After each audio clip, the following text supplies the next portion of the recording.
kegiatan belajar kita mulai, kita akan membuat keyakinan pasti.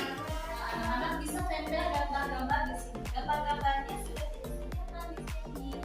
Apa aja nih yang harus kita sepakati, nanti kita pilih di sini, ya. Contoh keyakinan pasti kayak gimana? Harus baik ke teman-teman. Oh, harus baik sama teman-teman. Terus Jangan tepat. oh, dengan tepat waktu. Ada pakai sepatu dan kaos kaki. Aku pakai sepatu. Ya, apa lagi? Apa lagi? Coba lagi coba keyakinan pasti apa? Membereskan loker, kemudian Membereskan mainan. membereskan mainan. Terus Suasana. jadi pinter hebat. Nah, di sini ada beberapa gambar. Oke, boleh. Nanti anak-anak pilih saja di sini nih, seperti gambar ini. Anak-anak lihat saja dulu gambar ini apa nih? Lihat. Ini ada tulisannya dapat berbaris, sabar dalam mengantri. Suka begitu ya? Suka. Oh begitu.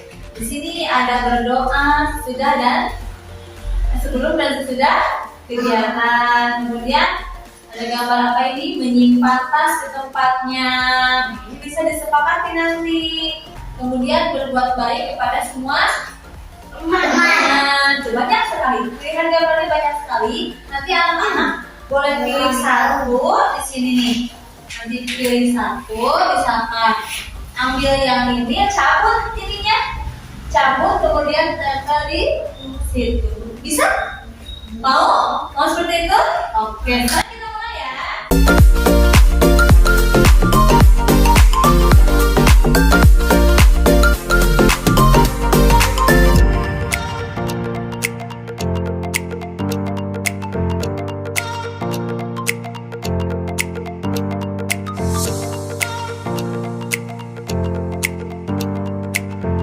Hasil dari keyakinan kelas anak-anak di sini. Apa sih yang anak-anak tempel? Keyakinan kelas kita. Satu, dapat berbaris dan mengantri. Yang kedua, tadi yang bermain ya, bermain dengan semua teman, jangan semuanya, dan mau berbagi. Suka berbagi. Ya, ini kita sepakati yang bermain tadi yang milih ini nih. Yang ini siapa nih yang memilih ini? Jadi ini kita sepakati ya. Bermain. Ya. Kemudian apa lagi nih? Berbicara. Berbicara yang baik. Suka nggak bicara yang baik-baik? Ada juga. Suka nggak bicara yang baik-baik? Oke. Tuh lihat. Berbicara yang baik-baik dan ramah kepada semua orang ya. Ini tadi menyimpan kembali alat belajar. Siapa yang suka lupa kan beresin lagi. Wah, nih menyimpan kembali. Kemudian membersihkan kelas ada? Ada. Oh, ada. Kita sepakati ya. Membersihkan kelasnya. Siapa yang lagi bersih-bersih itu? Kelas B ya. Kelompok B. Oh, hebat. Suka beres-beres. Kalau di rumah suka beres-beres nggak? Iya. Berjalan di kelas. Ada ya tadi ya? Jadi ini yang kita sepakati nih, keyakinan kelas yang kita sepakati. Satu apa tadi? Dapat berbaris dan mengantri. Sabar. Aku dulu. Sampai seperti itu. Nah ya, tapi semuanya suka ngantri ya? Ngantri aja, karena semuanya juga bakal kebagian kan? Akan kebagian semuanya.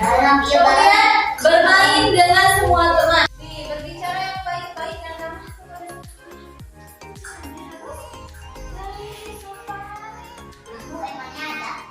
ada di sini yang apa? Ada yang apa?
Assalamualaikum warahmatullahi wabarakatuh. Waalaikumsalam warahmatullahi wabarakatuh. Alhamdulillahirabbil alamin wa bihi nasta'inu ala umuri dunya waddin wa ala alihi wa sahbihi ajmain. Amma ba'du. Yang terhormat Ibu Kepala TK Abanul Bayan, Ibu Ira Bahriah SPD. Yang kami hormati Ibu Kepala TK IBT Bagus Salam. Yang kami hormati juga guru-guru TK dari TK Abanul Bayan, TK IT Bagus Salam, TK Al-Islah, dan TK As-Sakinah. Kami ucapkan selamat datang kepada hadirin semuanya dalam kegiatan diseminasi budaya positif TK Abanul Bayan, calon guru penggerak angkatan 7 Kabupaten Tasikmalaya oleh Ibu Mesa Samsiah SPD. Puji dan syukur pada Allah Subhanahu wa Ta'ala karena dengan izinnya kita semua bisa hadir di tempat ini. Salawat beserta salam semoga terlimpah curah kepada junjungan kita, yakni Habibana wa Nabiyana Muhammad Sallallahu Alaihi Wasallam. Saya Siti Masito yang akan memandu kegiatan ini. Sebelum memulai acara ini, saya akan menyampaikan susunan acara dalam kegiatan diseminasi budaya positif hari ini. Yang pertama, pembukaan. Yang kedua, sambutan dari Kepala TK Abanul Bayan. Yang ketiga, acara inti yaitu diseminasi budaya positif yang akan disampaikan oleh Ibu Mesa Samsiah SPD. Yang keempat, sesi tanya jawab. Yang kelima, doa. Yang keenam, tutup. Acara selanjutnya, supaya waktu lebih efektif, akan disampaikan sambutan dari Kepala TK Abanul Bayan.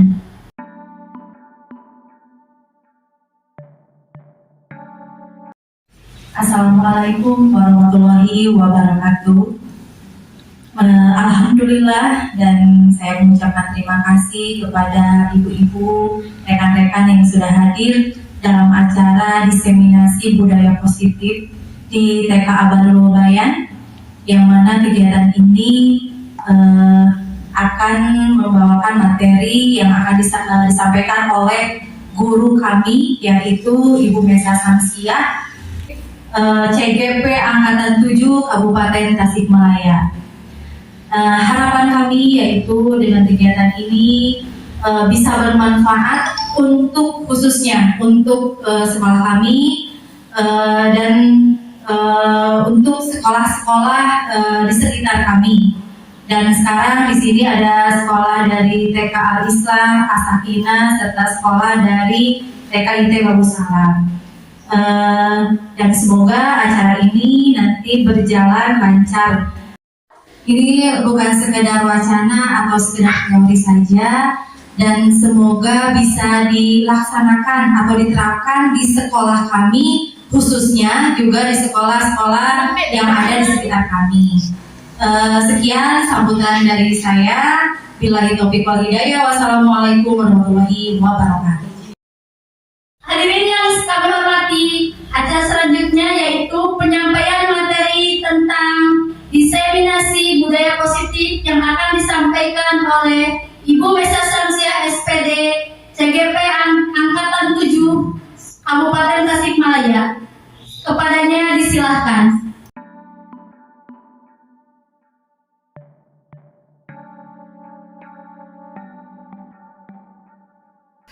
Salam dan bahagia. Assalamualaikum warahmatullahi wabarakatuh. Waalaikumsalam warahmatullahi wabarakatuh. Sebelumnya saya ucapkan terima kasih kepada Ibu Kepala Sekolah dan Ibu guru-guru hebat TK Kecamatan Lewisari yang sudah hadir dan menyempatkan waktunya untuk datang ke sekolah kami. Sebelumnya saya sampaikan bahwa diseminasi budaya positif ini adalah salah satu tugas syarat di CGP Angkatan 7, tepatnya di modul 1.4. Kemudian mudah-mudahan materi yang akan saya sampaikan ini dapat bermanfaat untuk kita semua. Amin. Ya. Tapi sebelumnya saya juga mohon maaf, bukan bermaksud untuk menggurui, namun kita sama-sama belajar saja ya Bu. Nah, sekarang kita mulai ya Bu. Nah, judulnya itu budaya positif. Ibu sudah kenal belum dengan kata budaya positif sebelumnya? Apa ada yang sudah kenal? Belum. Nah, ini Bu, budaya positif itu suatu pembiasaan yang bernilai positif. Di dalamnya mengandung sejumlah kegiatan yang mampu menumbuhkan karakter murid. Jadi, di setiap kegiatan di sekolah kita adakan pembiasaan yang nantinya itu akan melekat di diri anak. Jadi anak itu sadar tanpa disuruh-suruh karena dia sudah melakukan pembiasaan tersebut dan menjadi sebuah karakter kuat, karakter baik untuk anaknya. Nah, kemudian, budaya positif di sini, jadi seorang guru itu perlu mengusahakan agar sekolah menjadi sebuah lingkungan yang menyenangkan, aman, dan nyaman. Ibu suka melakukan hal tersebut kepada anak? Suka tidak? Suka ayah? Suka. Bagus. Nah, tanggung jawab kita sebagai guru yaitu bagaimana menciptakan lingkungan tersebut. Kita bisa berkolaborasi dengan warga sekolah. Ada warga sekolah itu apa saja Bu? Siapa saja? Kepala sekolah. Mereka sejawat. Orang tua. Ya, betul. Warga sekolah itu termasuk di dalamnya ada kepala sekolah, orang tua murid, guru, murid, komite, ataupun yayasan. Nah, kemudian yang akan kita bahas atau saya bahas di sini ada 7 topik, yaitu 1 perubahan paradigma belajar, 2 disiplin positif, motivasi perilaku manusia, kebutuhan dasar, posisi kontrol restitusi, keyakinan kelas, dan yang terakhir segitiga restitusi. Bu, sekarang ke perubahan paradigma belajar. Ibu ada yang tahu tidak? Paradigma belajar itu apa? Apakah ada yang mau angkat tangan atau ada yang tahu atau belum? Kemungkinan belum ya. Nah, paradigma itu adalah pandangan, mindset kita, perubahan pandangan kita terhadap dunia pendidikan, terhadap pembelajaran. Misalkan, kan zaman semakin berkembang, zaman semakin berubah. Kira-kira kita mau tidak mengikuti zaman tersebut? Mau ya. Kalau kita tidak bisa mengikuti zaman, perkembangan zaman yang ada, kita akan tertinggal. Terus aja tertinggal, yang lain sudah kemana, kita stuck aja di situ. Ibaratnya IT. Sebagai guru kita harus pandai nih memegang komputer atau sebagainya. Kita harus pandai di situ. Kalau kita misalkan, aku nggak bisa, saya nggak bisa, misalkan, tetap aja nggak bisa. Kira-kira itu dampaknya apa? Dampaknya kita ketinggalan, pengembangan dari kita tidak maju. Ya aja di situ. Datanglah orang-orang baru yang terus melesat, atau orang-orang lama yang terus melesat, tapi kita ada aja di situ. Kasihan Bu, kalau kayak gitu namanya tidak ada pengembangan dari kitanya. Kemudian, si pembelajarannya itu berpihak pada murid, atau kita lebih kenalnya itu berpusat pada anak, disesuaikan dengan minat dan kebutuhannya, karena anak itu berbeda Bu usianya.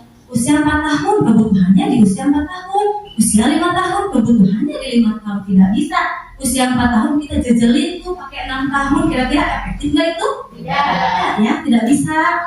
Nah, kemudian kegiatan pembelajaran yang sesuai dengan kurikulum merdeka untuk zaman sekarang yaitu ada kegiatan intrakurikuler, ada kegiatan P5, dan ada kegiatan ekstrakurikuler. Kalau intra kita sudah biasa ya, itu mah pembelajaran ada hasil karyanya dan lain sebagainya. P5 juga apa sudah ada yang memakai P5 menggunakan di sekolah? Belum semua, tapi ada yang sudah. Kalau di TK kami alhamdulillah sudah. Kemudian nih kalau ada ekstra juga di kita juga sudah ada. Kalau di Ibu ekstranya ada apa saja Bu? Apa ada ekstra di sekolahnya? Ekstra tambahan gitu? Ada. Ibu ekstranya apa Bu? Melaksanakan sholat duha. Oh, melaksanakan sholat duha. Kalau di kami Bu, ekstra itu ada 3. 1 ada ekstra tari, ada ekstra angklung, dan ada ekstra pramuka. Itu dilaksanakan 1 jam pelajaran di hari Sabtu saja. Cuma 1 jam dari jam 8 sampai jam 9. Kalau sesuai itu pulang saja, tidak ada pembukaan baris dan sebagainya, tidak ada. hanya khusus untuk langsung aja ekstra. Dan di 3 ekstra itu misalkan 10 orang ikut tari, 10 orang ikut angklung, 10 orang pramuka, itu tidak dipaksa. Silakan aja anaknya pengen yang mana sesuai minatnya. Aku hari minggu ini pengen ikut tari, aku sekarang pengen ini, jadi bebas aja. Tidak, kan sekarang hari ini kita angklung semuanya.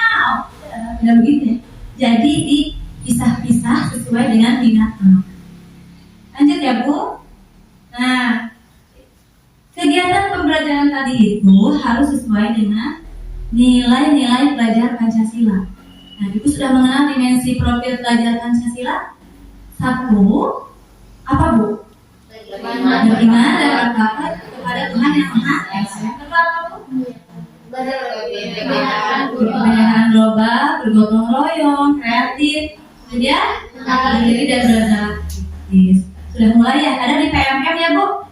Itu sudah banyak yang dibahas di sana. Nah, kemudian next, disiplin positif. Disiplin positif ini yaitu caranya kita mendisiplinkan diri kita saja dulu. Nah, di anak juga sama. Anak itu harus punya kesadaran diri. Disiplinnya itu dari sini, dari dalam dirinya sendiri. Coba sekarang kita, yang mengontrol diri kita itu siapa? Orang lain atau kita? Kita sendiri. Kita mau nggak sih dikontrol sama orang lain? Mau nggak itu dengan aturan-aturan yang misalnya tidak sesuai dengan kita? Mau tidak seperti itu? Tidak ya. Nah, gimana caranya kita sebagai guru bisa memberikan disiplin positif kepada anak? Jadi si anak itu nantinya sadar sendiri. Kita harus cuma merangsang aja. Jadi tidak usah memaksa, cuma melalui pembiasaan yang positif. Insya Allah nanti anak juga akan ikut dan menjalankannya. Nah, si disiplin positif ini harus mengacu pada tujuan mulia berdasarkan nilai-nilai kebajikan universal seperti tanggung jawab. Anak nanti bisa bertanggung jawab, jujur, bersyukur dan lain sebagainya. Dan mengacu pada profil tadi. Nah, kemudian disiplin positif ini merupakan unsur terwujudnya budaya positif di sekolah. Jadi supados hoyong budaya positif nanti dijalankan, kita itu harus punya disiplin positif dulu. Misalnya dari kita dulu nih, gurunya harus disiplin dulu, baru anaknya. Apa kebalik? Apa harus anaknya dulu baru kita? Dulu kita dulu ya. Nah, seperti ini.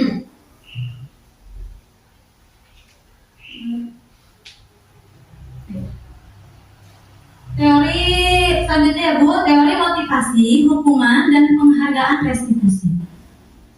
Dan kita berbuat sesuatu pasti ada tujuan.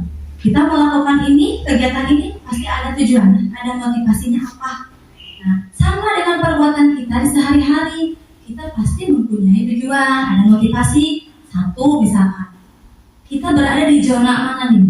1, saya melakukan kegiatan itu karena tidak mau dihukum. Pokoknya aku harus ada posisi aman saja, ikut aja penting, aman saja. Ada itu. Yang kedua, posisi mendapatkan imbalan motivasinya. Aku melakukan ini karena imbalan. Aku ingin dipuji, misalkan datang ke sekolah tepat waktu ingin dipuji, misalkan atau kenapa. Terus yang ketiga, untuk menghargai diri sendiri, karena memang sudah tanggung jawab. Misalkan saya akan menjadi orang apa, kalau saya melakukan hal buruk itu, apa yang akan terjadi, itu ada komitmennya, ada konsekuensinya juga. Kemudian, nah sekarang saya tanya, sebagai seorang guru, Ibu hadir mengajar tepat waktu atau datang tepat waktu ke sekolah. Motivasi apa yang mendasari tindakan Ibu tersebut? Nih, apakah karena tidak ingin ditegur oleh kepala sekolah, atau karena ingin mendapat pujian dari kepala sekolah sebagai guru terbaik dan guru teladan dari antara yang lainnya? Atau ada motivasi yang lain? Siapa yang mau angkat tangannya dan menjawab pertanyaan tersebut? Ayo, siapa? Jangan jawab, silahkan Ibu ingat ke depan. Jadi di sini saja. Mungkin maksud dari pertanyaan formatif itu akan saya jawab sedikit ya. Barangkali dari yang lain juga ada tambahan. Kita itu ya sebagai guru datang ke sekolah tepat waktu itu bukan untuk dipuji ya Bu ya, tapi emang itu merupakan suatu hal kewajiban kita sebagai guru dan kita sebagai teladan kita kepada anak. Kalau misalnya gurunya terlambat, mungkin tidak ada teladan bagi anak ya. Kalau misalnya gurunya tepat waktu, mungkin anak juga melihat kalau datang ke sekolah itu, oh ibu guru lagi atau sumping, berarti orang-orang kedah sehingga ibu guru nak. Gitu mungkin Bunda saja. Makasih Bu Iit, makasih. Ya, betul Bu Iit. Jadi, itu datang ke sekolah tepat waktu tergantung motivasi diri kita sendiri mau pilih yang mana kira-kira. Nah, sebagai guru, tentunya kita semua ingin menjadi orang yang pandai menghargai waktu, menghargai diri kita sendiri sebagai teladan bagi anak didik kita. Karena kita percaya bahwa setiap tindakan kita akan dicontoh ya oleh anak didik kita. Jadi motivasinya untuk menghargai nilai-nilai diri sendiri. Nah, kemudian pernah nggak ibu meminta atau membujuk anak nih untuk melakukan sesuatu misalkan? Ayo sekarang bereskan mainannya, nanti ibu kasih bintang. Pernah nggak sih seperti itu? Jadi anak itu dijanjikan. Pernah nggak sih Bu? Pernah. Misalkan, ayo sekarang bereskan kursinya, nanti ibu kasih permen. Atau nanti ibu bilangin ke ayah. Pernah nggak sih memberikan janji-janji, kadang palsu ya janjinya, kadang betul ya. Nah, terus saat kita berulang kali menjanjikan hadiah kepada anak, menjanjikannya seperti tadi itu, kenapa kita harus menjanjikan seperti itu? Ibu tahu tidak itu kenapa? Karena kita berasumsi bahwa anak tidak dapat melakukannya, jadi pasti bakal akan nurut. Jadi udah dijaga aja sama kitanya. Padahal bisa kan coba bereskan mainannya, cukup aja segitu bahasanya. Gak usah nanti ibu kasih bintang, nanti ibu kasih, gak usah. Udah stop aja. Ayo sekarang bereskan. Sekarang itu aja. Gak usah ya, gak usah pakai hadiah. Karena itu tidak efektif dan menghancurkan mereka semua. Nah, lanjut ya, hukuman dan konsekuensi. Hukuman itu menyakitkan Bu. Kita dihukum saja. Pernah gak kita waktu sekolah dihukum oleh misalkan ibu guru? Sakit gak sih itu Bu? Apalagi psikis ya. Malu ya kalau psikisnya, kalau fisik sama juga fisik. Cuman yang lebih parah itu di psikis, malu dan sebagainya itu ya tidak bisa diceritakan. Nah, kemudian hukuman ini bersifat tiba-tiba, tidak terencana. Jadi kadang orang sebagai guru nih langsung aja mau memarahi dan langsung aja, padahal tidak memikirkan, kepikir kemana tidak memikirkannya. Nah, kemudian anak akan tersakiti. Kalau konsekuensi biasanya sudah disepakati ya Bu, sudah disepakati sebelumnya. Cuman yang jadi masalahnya nanti anak menjadi tidak nyaman. Nah, jadi tadi ada hukuman, ada konsekuensi, dan ada restitusi. Kalau restitusi mah Bu, jadi nanti kita misal anak ada masalah nih, anak tidak mau membereskan mainan, kita boleh mengambil 3 cara yang tadi, hukuman, restitusi, atau konsekuensi. Restitusi itu anak dipanggil sama kita, tapi jangan di depan banyak orang lah, di belakang dipanggil, nanti kita tanyakan. Ada beberapa pertanyaan pemantik buat mereka. Nah, nanti kita di sana selipkan solusi bagi mereka. Nanti di sana ada solusi yang didapat, nah itu restitusi. Jadi tidak harus melalui hukuman atau konsekuensi ya, bisa kita melakukan dengan restitusi. Nanti yang kita bahas di teks yang lain. Nah, ciri-ciri restitusi itu, restitusi adalah cara paling baik dari hukuman dan konsekuensi. Jadi kita sebagai guru, kalau ada masalah di sekolah, kita lakukan restitusi saja. Kalau hukuman itu tidak ampuh ya. Begitupun dengan konsekuensi. Tidak, itu identitas gagal disebutnya. Kalau identitas sukses itu harus melalui restitusi. Nanti kita bahas. Nah, kebutuhan dasar. Kita sebagai manusia mempunyai kebutuhan dasar. Kebutuhan dasarnya apa saja? 1, kebutuhan untuk bertahan hidup. Yang kedua, kebutuhan kasih sayang. Kalau kebutuhan untuk hidup, sehat, kebutuhan rumah, makanan itu harus terpenuhi. Minimal dari rumah anak sudah terpenuhi makannya, sarapannya saja dulu dikasih dari rumah. Kalau tidak dipenuhi, nanti ada efeknya juga ke sekolah. Misalkan di sekolahnya ibu aku lapar, ibu dari mengganggu ke dianya sendiri. Nah, kasih sayang dia juga harus merasa diterima oleh kelompoknya, kelompok di sekolahnya, di rumahnya. Kalau di sekolah biasanya memang pengen diterima ya anaknya. Anak yang cuek pun kalau urusan kasih sayang pasti mereka juga mau. Sama kayak kita. jadi tidak didiskriminasi ya. Kemudian kebebasan. Nah, anak di sini harus mempunyai kebutuhan kesempatan berpendapat. Biasanya kita sebagai guru suka ya. Ayo siapa yang mau misalkan berpendapat, misalkan menyampaikan ide, itu sudah biasa ya kalau di TK. Nah yang keempat, anak-anak itu harus happy Bu, harus senang, tidak sedih. Kita sebagai guru juga harus senang di sekolah, jangan masalah di rumah dibawa ke sekolah. Kalau percaya deh Bu, kalau kita rudek dari rumah, datang ke sekolah anak itu akan sama rudeknya sama kita, akan mendojak gitu Bu nya. Kami jadi yang di rumah tuh simpan aja dulu, jangan ikut. Iya, kalau anak rudek nih, kalau kita rudek aja, anakku ikut sama kita, sama aja sama rudeknya bikin kita pusing. Hanya kita itu harus bisa pandai-pandai mengatur itu.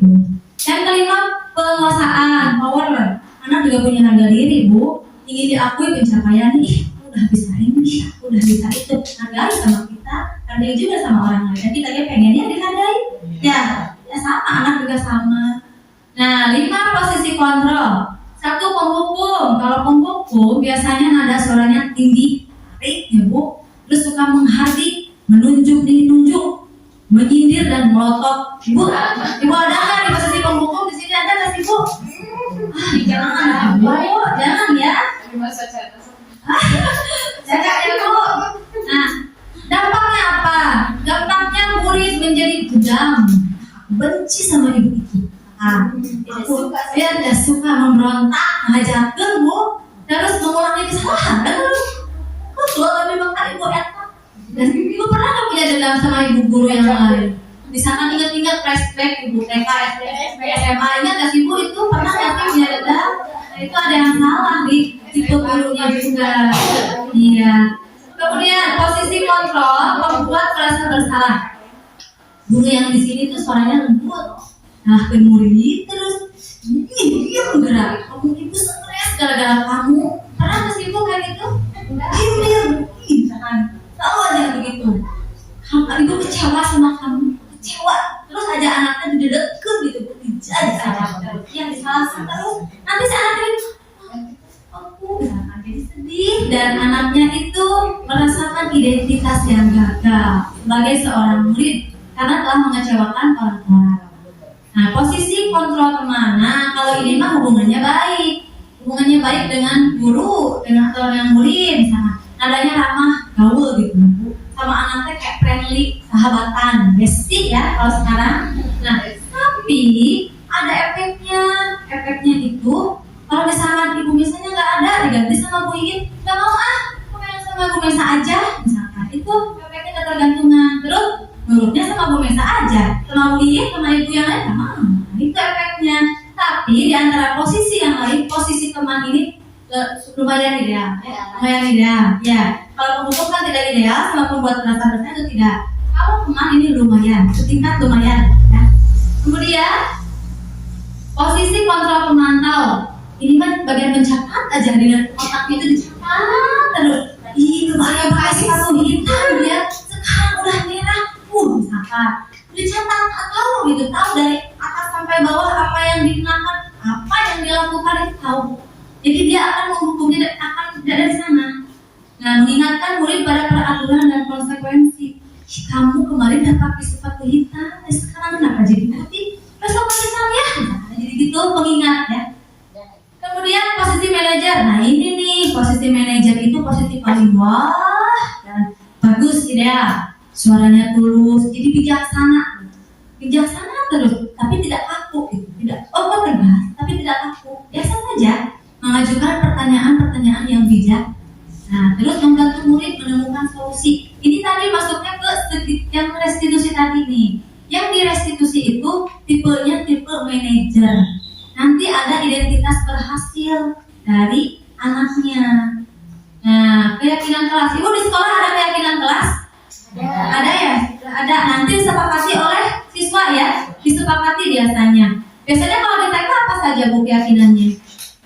Ada keyakinan kelas, ada keyakinan sekolah ya.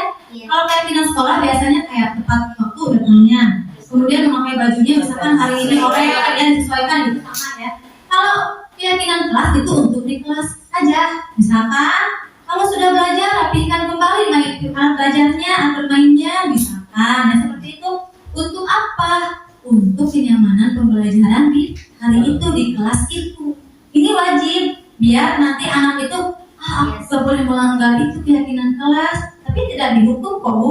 Cuma ini nantinya akan timbul kesadaran pada dirinya sendiri, karena mengacu kepada keyakinan kelas. Nah, ini di TK kami sudah ya, ini tepatnya di kelompok D, ada beberapa dokumentasi yang sudah kami laksanakan keyakinan kelas. Ini hanya sebagian saja karena sudah terbiasa ya. Nih, ada menempel keyakinan kelas di sini karena kalau untuk jenjang SD dan sebagainya biasanya anaknya yang nulis karena anak TK belum menulis ya Bu ya, belum mahir dalam menulis, jadi kita buat saja gambarnya lalu kemudian ditempel oleh anaknya ke sana. Nanti anak pilih. Nah, kalau sudah ditempel sama kita disepakati mau yang mana nih yang dijadikan keyakinan kelasnya.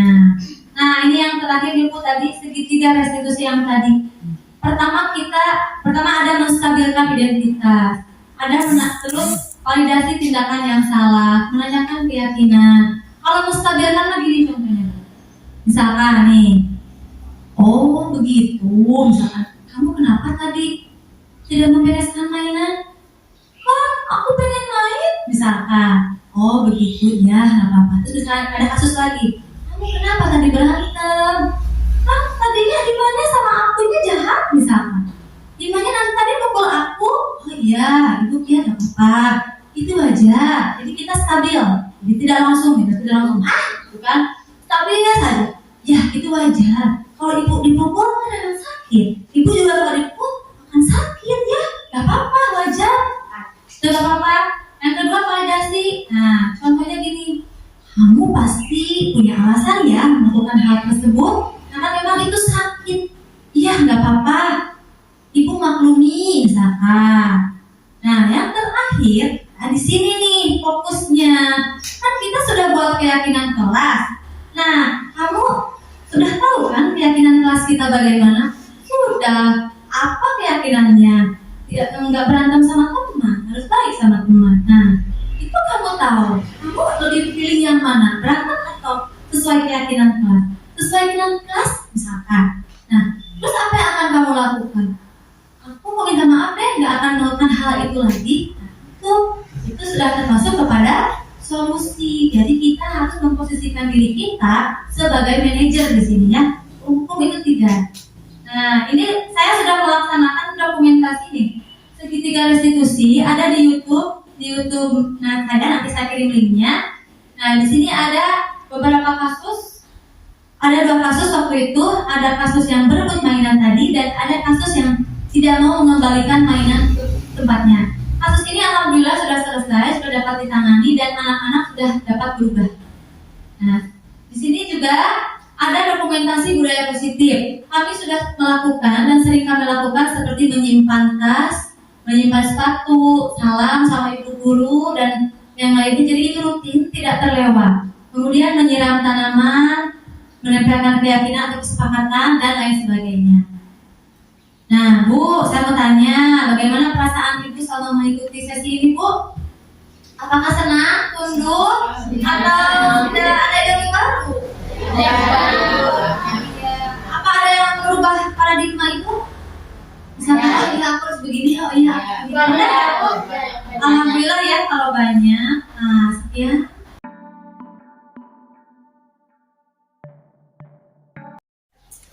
Saya ucapkan terima kasih kepada Bu Mesa Samsiah yang telah menyampaikan materi tentang diseminasi budaya positif. Acara selanjutnya yaitu sesi tanya jawab. Kami akan memberikan kesempatan untuk 3 penanya. Silakan bisa dimulai dari sekarang untuk pertanyaan yang pertama.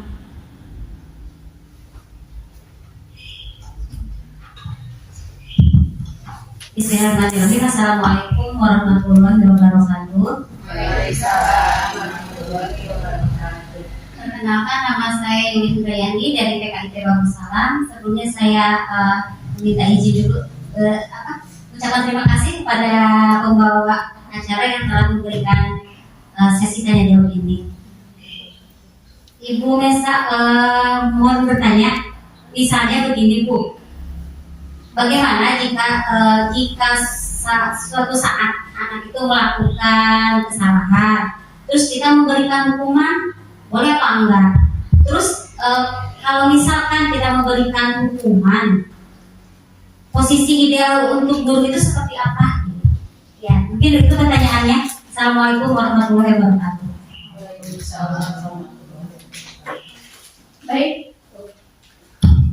Baik, terima kasih kepada Ibu Yuli. Mungkin pertanyaannya akan dicoba untuk dijawab oleh Ibu Mesa Samsia. Silakan. Baik Bu Yuli, terima kasih. Pertanyaan yang tadi, bolehkah ya kita sebagai guru menghukum? Tentu jawabannya tidak boleh, karena itu melanggar dan akan menyakiti anak tersebut. Jadi memang sangat-sangat tidak diperbolehkan, meskipun untuk alasan ketegasan misalnya tetap tidak diperbolehkan. Nah, kalau untuk posisi idealnya yaitu tetap yang tadi, posisi manajer dengan menggunakan segitiga restitusi, menstabilkan identitas, validasi tindakan yang salah, kemudian menanyakan keyakinan kelas sehingga terciptalah dan terwujud adanya solusi dari permasalahan tersebut. Nah, sudah jelas Bu Yuli? Sudah biasa. Ya, terima kasih.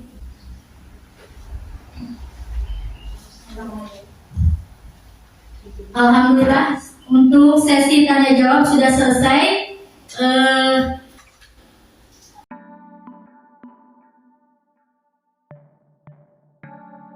Mungkin rangkaian acara dari awal sampai akhir dicukupkan sekian. Mohon maaf apabila ada kesalahan. Billahi taufiq wal hidayah. Wassalamualaikum warahmatullahi wabarakatuh. Assalamualaikum warahmatullahi wabarakatuh.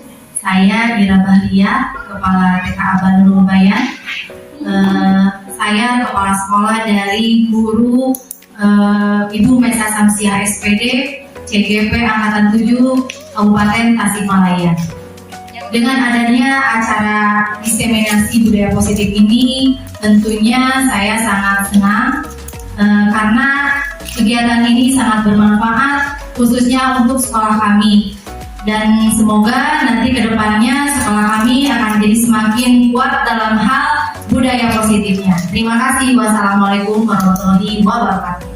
Assalamualaikum warahmatullahi wabarakatuh. Saya Yuli Hidrayanti dari TKIP Bagus Salam. Alhamdulillah setelah mendengarkan pemaparan tentang budaya positif yang disampaikan oleh Ibu Mesa yang begitu jelas dan rinci, serta memotivasi saya untuk mengimplementasikannya di sekolah saya. Semangat Ibu Mesa, terima kasih. Bismillahirrahmanirrahim. Assalamualaikum warahmatullahi wabarakatuh. Nama saya Siti Masito. Saya adalah guru di TKA Bandung Bayan. Alhamdulillah, setelah saya mendengarkan pemaparan yang disampaikan oleh Ibu Mesa Samsia SPD mengenai diseminasi budaya positif di sekolah, saya mendapatkan banyak ilmu. Mudah-mudahan saya bisa menerapkannya di sekolah saya. Terima kasih. Wassalamualaikum warahmatullahi wabarakatuh. Assalamualaikum warahmatullahi wabarakatuh. Nama saya Alun. Saya senang sekali sudah membuat kayak kelas sekolah dengan ilmu guru dan teman-teman. Jadi saya mau melaksanakan kayak kelas di sekolah. Terima kasih Bu Guru. Assalamualaikum warahmatullahi wabarakatuh.